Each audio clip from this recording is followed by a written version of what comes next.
अब चूंकि अपन इस क्षेत्र के रहने वाले हैं, आप लोग सब जानते हैं कि आप कहाँ निवास करते हैं। डबरा। मैं आपसे पूछना चाहता हूँ, डबरा का अर्थ क्या है?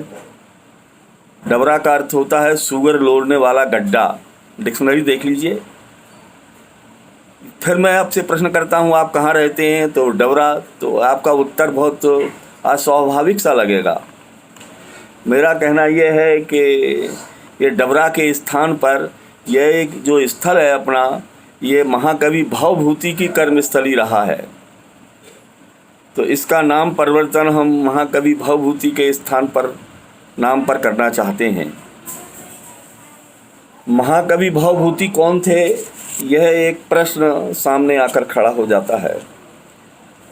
यहाँ एक विश्वविद्यालय था, जैसे अपने यहाँ जीवाजी विश्वविद्यालय है, ठीक इसी प्रकार से यहाँ एक गुरुदेव ज्ञान निधि का विश्वविद्यालय था। महाकवि भवभूति विदर्भ से यहाँ पर अध्ययन करने के लिए व्याकरण, न्यायशास्त्र और मीमांसा, इन तीन विषयों का अध्ययन करने के लिए यहाँ आए थे। अब मैं आपको उस स्थल पर ले चलना चाहता हूँ जहाँ पर भवभूति ने अपना अध्ययन किया। उन्होंने अपने कर्मस्थली बनाया उसे। तो यहाँ से 9-10 किलोमीटर चलने पर एक बेरखेड़ा गांव मिलता है। वहाँ से एक सीधा रास्ता भवभूति के नाटक मंच पर होता हुआ धूमेश्वर के मंदिर तक पहुँचता है। दूसरा रास्ता जो है, जो पहले सबसे पुराना है, वो करियावटी गांव होते हुए धूमेश्वर के मंदिर तक पहुंचता है। और धूमेश्वर के मंदिर से फिर हमें नाटक मंच के लिए आना पड़ता है। नाटक मंच की मैं आगे बात करूंगा, नाटक मंच क्या है ये। तो इस तरह हम वहां पर पहुंच जाते हैं। यहाँ पर सिकंदर लोधी आया था। वहाँ उस जगह पर 5 भव्य मकबरे भी हमें दिखाई देते हैं। तो इसका मतलब है मुस्लिम शासकों का वहाँ वर्चस्व रहा है, ये बात इससे स्पष्ट हो जाती है। मैं आपको धूमेश्वर के मंदिर के अंदर ले चलता हूँ। और उस मंदिर के अंदर स्थिति ये है कि वहाँ जैसे ही गर्भगृह में आप प्रवेश करेंगे, उसके दोनों ओर ऊपर की तरफ 2 शिलालेख उर्दू और फारसी के लगे हुए हैं। जब आप गर्भगृह में प्रवेश करेंगे तो वो दोनों शिलालेख ऊपर होते हुए से हैं, बहुत कम दिखाई देते हैं। लेकिन मैं काफ़ी लंबे समय से उन्हें पढ़वाने के लिए प्रयास कर रहा था, लेकिन इन दिनों वो पढ़ लिए गए हैं। और उनके पढ़ने के बाद, क्योंकि मैं बात आपसे करूं कि पढ़ने में उसमें क्या लिखा है तो बहुत लंबी बात हो जाएगी, मैं उनका एक सार जरूर देना चाहता हूं। बहुत महत्वपूर्ण ऐतिहासिक तथ्य नया इस क्षेत्र में हमारे सामने आया है। इन आलेखों के वाचन के बाद हम निष्कर्ष पर पहुंचते हैं, सिकंदर लोधी यहाँ आया था। यहाँ 5 मकबरे जो उसके संपूर्ण वर्चस्व की कहानी कहने में सफल हैं। उस समय यहाँ भवभूति कालप्रिय नाथ के मंदिर का वैभव चरम सीमा पर था। निश्चय ही उसने इसे ध्वस्त जरूर किया होगा, जो खंडर के रूप में जहांगीर के काल तक पड़ा रहा। यहाँ कोई मुस्लिम व्रत होता तो यहाँ के बादशाह जहांगीर का शिलालेख भी नहीं होता। ये जो शिलालेख हैं, बादशाह जहांगीर के द्वारा लगवाए गए शिलालेख हैं। यह मंदिर वीर सिंह जी देव ओरछा के राजा की जहांगीर की मित्रता का परिचायक है। उस काल में मुसलमानों का वर्चस्व था, जिससे मंदिर को बचाने के लिए यह शिलालेख लगाना पड़ा। शुरू में जब यह बनवाया गया होगा, उस समय चोरी छिपे ही उसका निर्माण किया गया होगा। इसी कारण जिन्नों की जनश्रुति जनमानस में प्रचलित हो गई है कि इसका भूतों ने निर्माण किया है। ये बात सत्य नहीं है।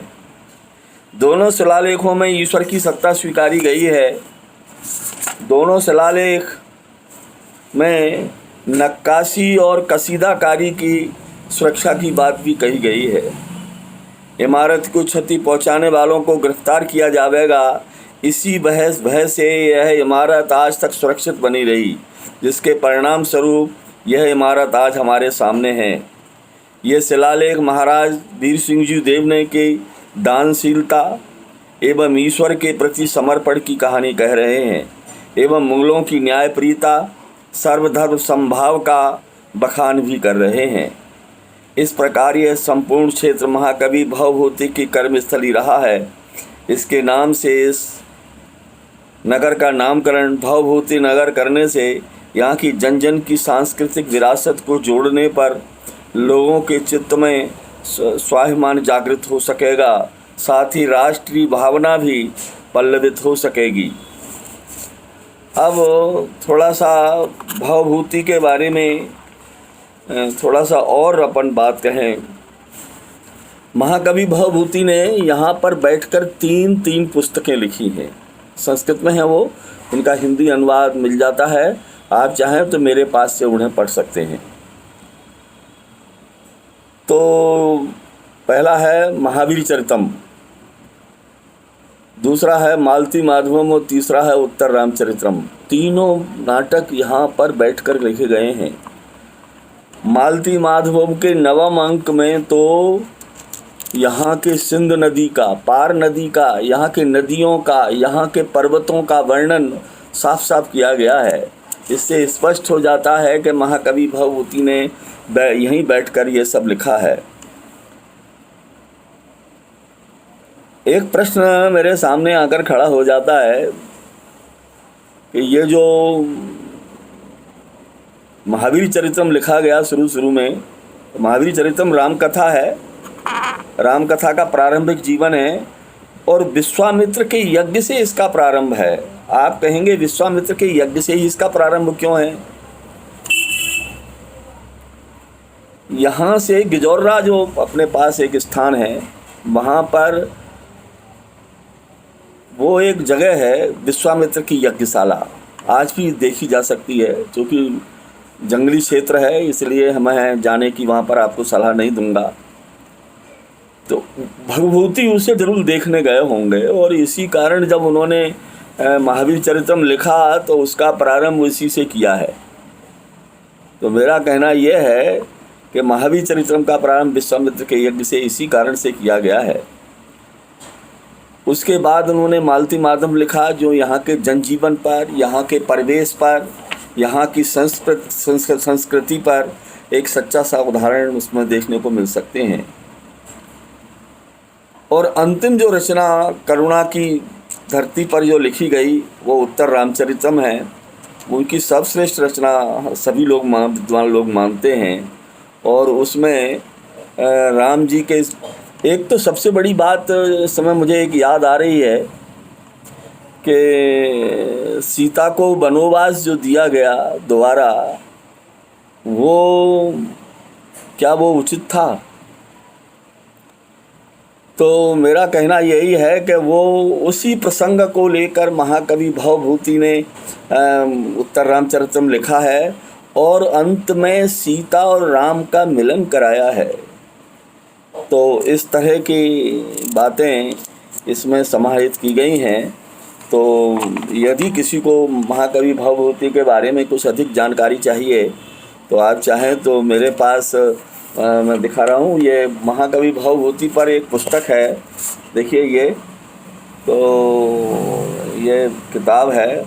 और इसमें जो महाकवि का जो कालिदास की अकादमी है उज्जैन की संस्कृत अकादमी, उसी के द्वारा ये प्रकाशित है। कालिदास संस्कृत अकादमी के द्वारा इसे प्रकाशित किया गया है। तो आप लोगों ने मेरी बात ध्यान से सुनी, इसके लिए बहुत बहुत धन्यवाद।